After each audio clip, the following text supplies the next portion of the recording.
In this video, you will learn how to approve time cards in Paycom.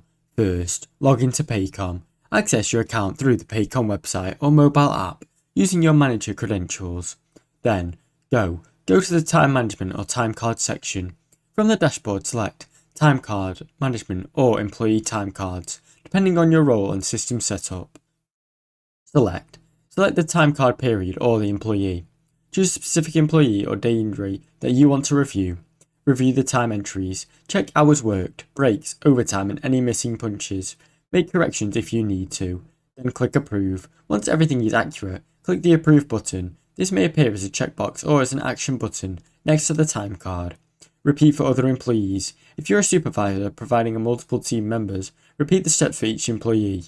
Submit if required. Some systems require a final submission after approving all the time cards. Now you know how to approve time cards in Pay.com. Thanks for watching. Don't forget to like and subscribe.